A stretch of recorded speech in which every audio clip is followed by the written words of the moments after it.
Okay, let's dive in. Sometimes police work, it takes officers into situations that are just way outside the ordinary.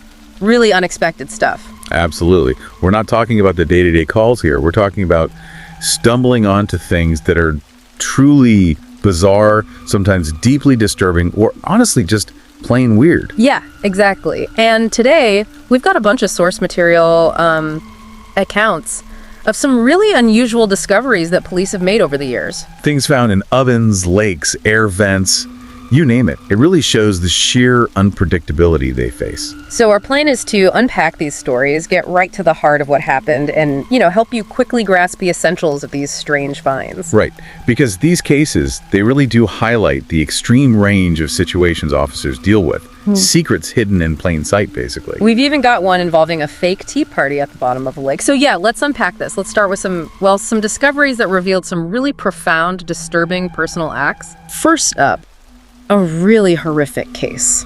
This was in Glen Rose, Texas. Seems like a quiet area usually. Right, not typically a major crime hotspot. It involves a mother, Tosha Chantal Hatcher, and her little girl, Neva, who was just 2 years old. Neighbors apparently saw Tosha as, a loving, playful mom most of the time. Which makes what happened next even more jarring. Those same neighbors noticed a big shift in her behavior. How so? She started acting really oddly, seemed nervous, and was blasting music super loud, which wasn't her usual style at all. Okay, and thankfully the neighbors felt something was really wrong. They trusted that gut feeling. And they called the police. That call, their vigilance, it was absolutely critical here. It prompted that initial welfare check. It really shows how important it is for people to speak up when something seems off, doesn't it? Definitely. Yeah. Their call brought the police to the house. And inside, the scene they found was just unimaginable. Police searched the home and they found little Neva. She was inside the oven. Okay. And the oven had been turned on. The source material says Tosha admitted it. Admitted putting her daughter in there. Neva suffered terrible second and third degree burns. Awful. She's hospitalized, thankfully survived, but is now in foster care. And Tosha was charged, obviously. Serious bodily harm. Held on a $300,000 bond. It's just a stark reminder of the kind of hidden horrors police sometimes uncover. Yeah, hidden behind a seemingly normal surface. Okay, building on that theme, let's move continents now. To Sweden back in 2015. Ah, yes, the doctor. Right, a 38-year-old doctor. And this wasn't some impulsive act, was it? This was calculated. Highly calculated. Sounds like something from a movie script almost. Yeah. He planned and carried out the kidnapping of a woman he actually knew. How did he manage that? Reportedly drugged her using strawberries laced with Rohypnol, a strong sedative. Then he drove her hundreds of miles away. To where? To this underground bunker he'd built on his property. It was apparently designed specifically for holding someone captive long term. A purpose-built bunker. That's chilling. It is. And he held her there for several days. The way he got caught is almost as bizarre as the crime itself. What happened? Well, after holding her captive, he actually drove her back about 350 miles towards her home. The idea was apparently to get some of her belongings. But something went wrong. Yeah, when they got near her place, he realized the police had been there, searching for her. That discovery clearly spooked him. So what did he do? Panic? He panicked, but in a really strange way. He took the woman to the police station. He took his victim to the police.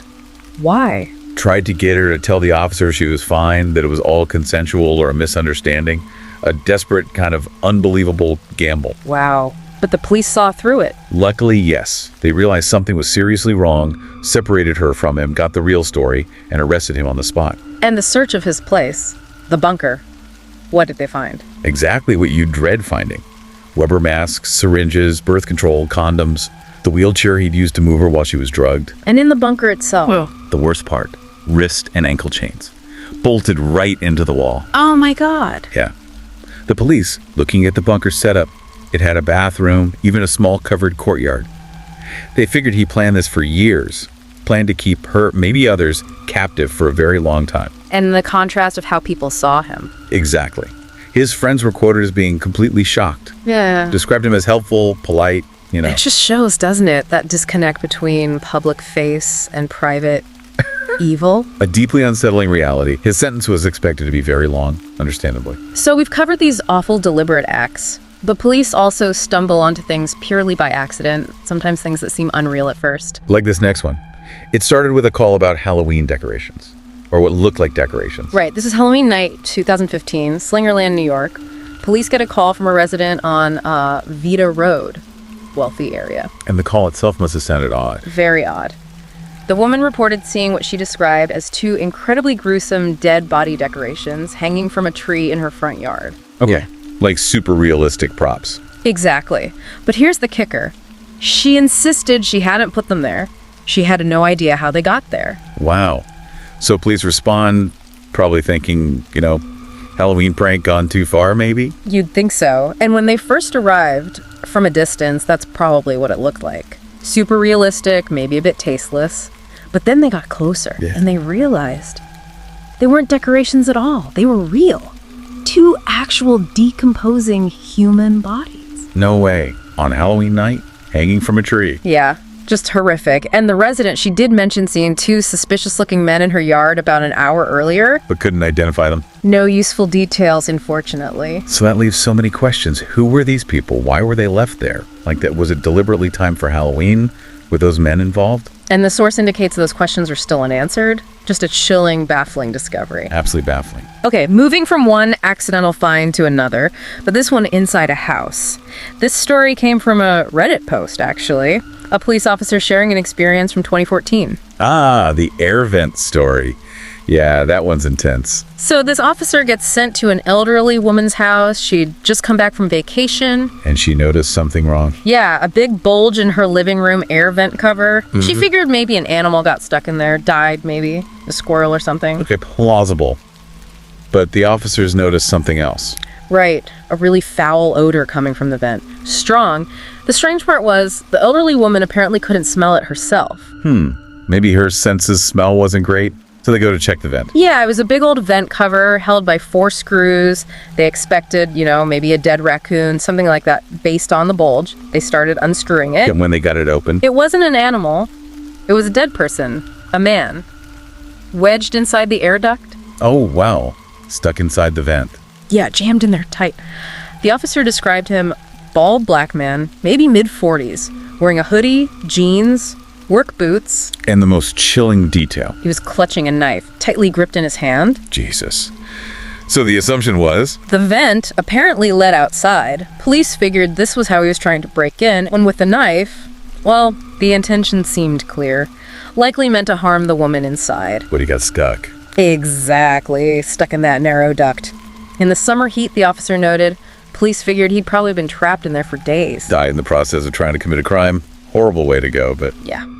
A grim discovery in a place you'd never expect. Shows how danger can literally get stuck in the wall sometimes. truly unnerving. Okay, from hidden spaces inside homes to secrets hidden deep underwater. Let's shift to Oklahoma now. Foss Lake. Ah, the decades-long mystery. 2 separate cold cases, Ray. That's the one. 2 different incidents, years apart. First, 1969, 3 people vanished in a 1950 Chevy. John Alva Porter, Nora Duncan, Clemburn Hammock. Gone without a trace. Then, just a year later, 1970, 3 teenagers disappear in a 1969 Camaro. Jimmy Williams, Lee Johnson, Michael Rios. Also vanished. 6 people, 2 cars, decades pass. Nothing. Until police divers were doing a training exercise, purely by chance, in Foss Lake. And they found them, both cars. Both cars, after more than 45 years submerged. The 69 Camaro had the teenagers. The 50 Chevy had the 3 adults from the 69 disappearance. Incredible. Finally found. But how did they end up there? Still a mystery. The exact circumstances, not fully known, but the police perspective. Well, you have to consider foul play, right? 2 separate cars, 2 different incidents a year apart, both ending up at the bottom of the same lake. The coincidence seems unlikely. Extremely unlikely. Police lean heavily towards foul play being the most logical explanation for both. It's just eerie how the lake held those secrets for so long. A grim time capsule, basically. But at least the discovery brought some answers, finally, to those families after almost half a century. Closure of a sort, yeah. Okay, let's move from accidental finds and cold cases to something revealing an active, organized criminal network. This was in Russia, December 2015. Right, the railway car inspection. Officers were checking railway cars, routine stuff, and they come across these sacks. 37 unmarked sacks. And on the outside, they were labeled quite innocuously, just Sawdust. Seems harmless, easy to overlook, but they decided to look inside. Good thing they did, because under just a thin layer of actual sawdust, It was something else entirely. Hundreds of severed bear parts. a smuggling attempt clearly disguised. And the specific inventory was, well, grisly.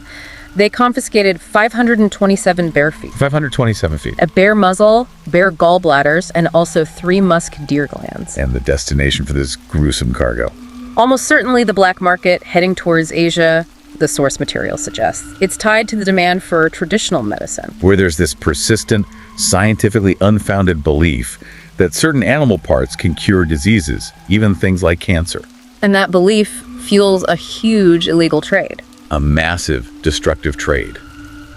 And bears, unfortunately, have become major targets because parts like gallbladders and paws are highly valued in that market. So this find on a seemingly ordinary train was a direct window into that global wildlife trafficking problem. Exactly. A disturbing snapshot of a huge criminal enterprise. Okay, before we wrap things up, one last discovery. This one, thankfully, turned out less horrific than it first appeared, but it certainly started out looking bad. The Tea Party. The underwater tea party. So, similar to Foss Lake, this started with someone reporting potential human remains at the bottom of a lake. A snorkeler this time. Right, so police, understandably, treat it very seriously. Dispatch a dive team immediately. The diver goes down, probably bracing for a grim scene. And finds. Finds 2 bodies. But they're sitting upright in plastic garden chairs at the bottom of the lake, looking like they're having a tea party. Seriously. Like posed. Posed. And there was even a sign nearby that read, "Bernie livin' the dream in the river," or something like that. Bernie living the dream. From the surface, or maybe even just glimpsed underwater, they must have looked disturbingly real. Enough to freak out the snorkeler. Oh, I bet. But up close, Up close, the diver realized they were fakes. Plastic skeletons or mannequins dressed up and arranged down there.